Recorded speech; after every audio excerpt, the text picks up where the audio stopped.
yo tengo libros publicados y por un tiempo, o sea, yo empecé el podcast como una manera para promocionar mis libros. Y yo recién empecé como autor en el 2017. Y luego el podcast empezó a crecer más que los libros. Tienes una historia bonita, cabrón. Sí. Sí, yo empecé haciendo videos de dados. Hay una cosa que se llama dice stacking. ¿Nunca has visto dice stacking? Bueno, ¿de qué? Se llama dice stacking. ¿De dados? De dados. Es como un deporte muy de nicho, en donde tú agarras dados y agarras un vaso y con el vaso levantas los dados y los apilas. Entonces tú puedes hacer trucos. Lo he visto, lo he visto. Yo empecé haciendo eso. Entonces haces trucos poniéndolos en un reloj, en una botella. ¿Y tú hacías eso? Yo hacía eso. Bueno, lo sigues haciendo. Pues no, ya no. Pero tienes práctica. Sí, o sea, lo podría hacer, vaya. Y los podría poner en el reloj. Hace poco lo hice. Entonces empecé haciendo esto y empecé a subir mis videos. Y era algo muy bonito porque era muy similar a la cultura de skate. O sea, tú subías tu tape con tus mejores trucos. Sí. Entonces yo me metí al mundial de dice stacking. Había un mundial. Había 58 participantes. En lugar 14. O sea, no era tan mal. Estaba bien. Y tenía 16, 15 años. Okay. Entonces empiezo a ver youtubers en inglés que generaban dinero. Me acuerdo que vi uno que se llama Philip DeFranco, que hace noticias. Y yo me acuerdo que lo veía y el güey está en pijamas. Yo creo que es unos 5 o 6 años mayor que yo. Y yo decía, este güey está viviendo de esto. Esto viene. Entonces empecé a hacer yo videos de noticias. Y empiezo a hacer como comentarios, opinión. Pues ahí tenía 18. Esto fue en el 2010, 2011. Y luego me alejo un poco, empiezo a escribir libros, hago el podcast para promocionar mis libros y luego el podcast empieza a crecer mucho más que los libros y le agarro un cariño al podcast. Y así empecé. Pero a mí, por ejemplo, te pregunté lo de compararte con otros porque pues yo soy realmente la primera generación de YouTube. O sea, la primera generación de YouTube en México, aquí, ¿no? Yo estaba subiendo videos en ese entonces, nada más que ahí nadie me veía. Y en un principio sí era muy difícil, bueno, no difícil, pero me enojaba el ver que los demás despegaban y yo no. Y a mí, yo empiezo a dedicarme a esto en el 2016. O sea, 8 años, 9 años después de que empiezo con esto. Y por eso me identifico mucho con esa historia de que te llegue tarde. Porque también lo aprecias de una manera diferente. Entiendo mucho la industria. O sea, yo soy muy técnico. A mí me gusta todo lo técnico que tiene que ver con grabar.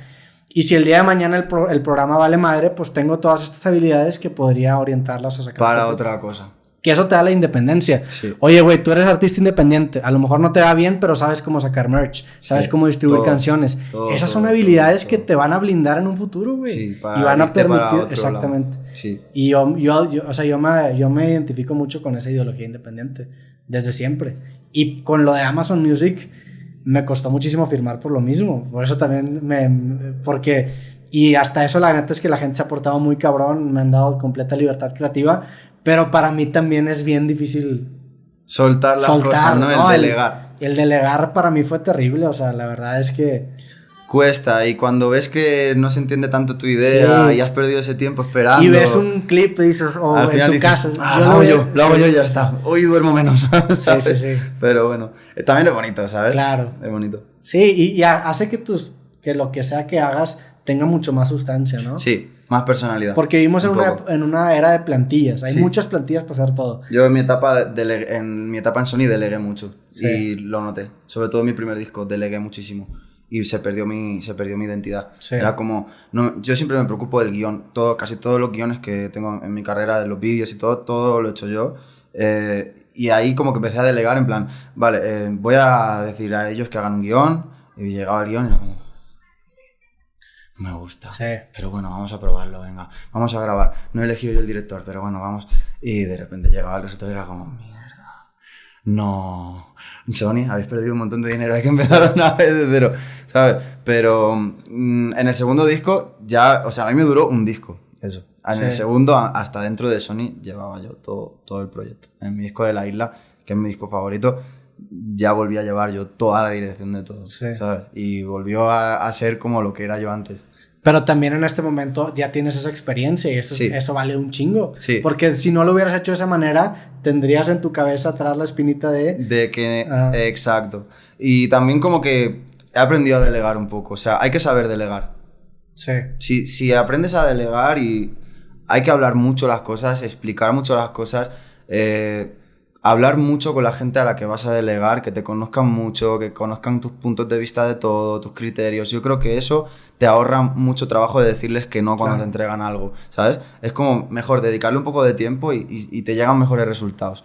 A mí me está pasando ahora y me está yendo bien, ¿sabes? Como que delego según qué cosas, pero explico muy bien y eres muy pesado cuando lo haces, ¿sabes? La otra persona puede pensar que eres un puto pesado, un ególatra, pero luego sirve porque cuando te lo envían, lo aceptas, no le dices que no, que eso se va a encabronar más y le dices que no. Y cuando reconoces tu voz en otra persona, dices, ¡ay, cabrón! Exacto. Me identifico 100% y yo empecé a agarrar mucho referencia a los directores de cine. O sea, tú ves cómo Tarantino comunica lo que quiere comunicar en una película a la gente que trabaja con él y dices, ahí es.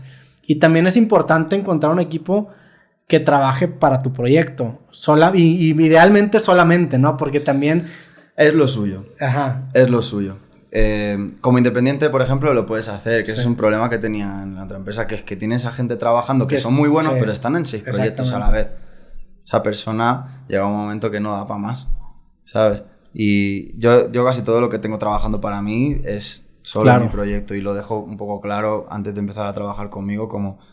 Esto es así y estamos todos en esta bola y vamos para allá. No quiero que nadie se despiste, vamos todos a la misma. Sí. ¿Sabes? Es importante eso. También porque además la gente tiene que descansar. O sea, un proyecto como el tuyo, como el mío, requiere mucho tiempo y mucho cansancio mental como para, después de terminar contigo, tener que estar pensando en otro, ¿sabes? Sí, no. Es que las personas no dan para más, ¿sabes? No, y hay un costo de cambio de contexto que se dice en programación de estás en un programa y cambiar a otro programa...